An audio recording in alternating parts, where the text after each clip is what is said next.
Les proverbes de Salomon, collectés par les hommes de la cour du roi Ézéchias de Juda, offrent une sagesse intemporelle.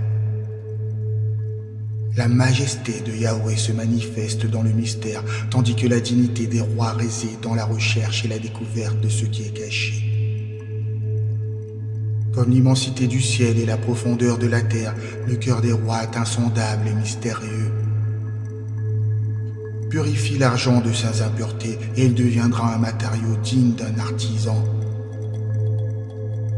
Écarte les méchants de la présence du souverain et son règne sera consolidé par la justice. Ne te précipite pas pour occuper une place d'honneur devant le roi et ne revendique pas le siège des grands dignitaires. Il est préférable qu'on t'invite à monter plus haut que d'être humilié devant le prince à la vue de tous. Ne te hâte pas de t'engager dans un conflit, de peur de te retrouver démuni face à l'accusation de ton prochain. Plaide ta cause en privé contre ton prochain, mais garde les secrets d'autrui pour éviter l'humiliation.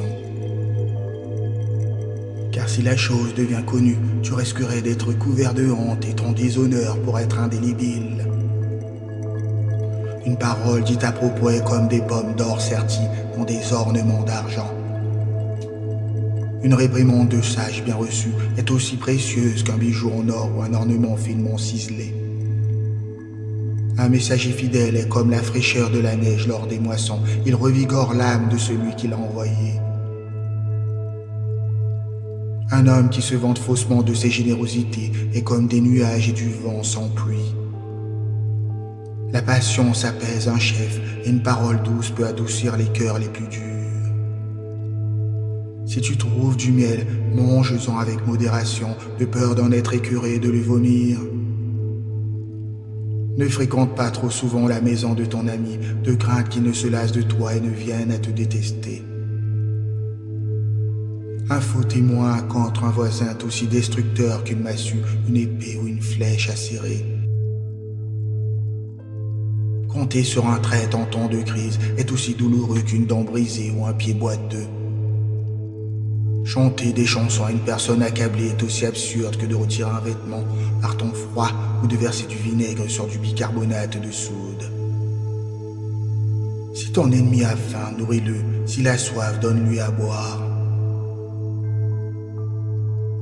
Car en agissant ainsi, tu amasseras des charbons ardents sur sa tête et Yahweh te récompensera.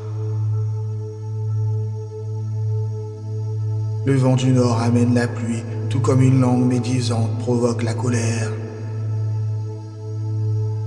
Mieux vaut vivre dans un coin reculé du toit que de partager la maison d'une femme querelleuse. Une bonne nouvelle venant d'une terre lointaine est comme de l'eau fraîche pour un esprit altéré. Un juste qui cède face au méchant incomparable à une source polluée, une fontaine boueuse. Il n'est pas sage de consommer excessivement du miel, ni de chercher sa propre gloire de manière ostentatoire. Un homme incapable de maîtriser ses passions est comme une ville sans mur, vulnérable et sans défense.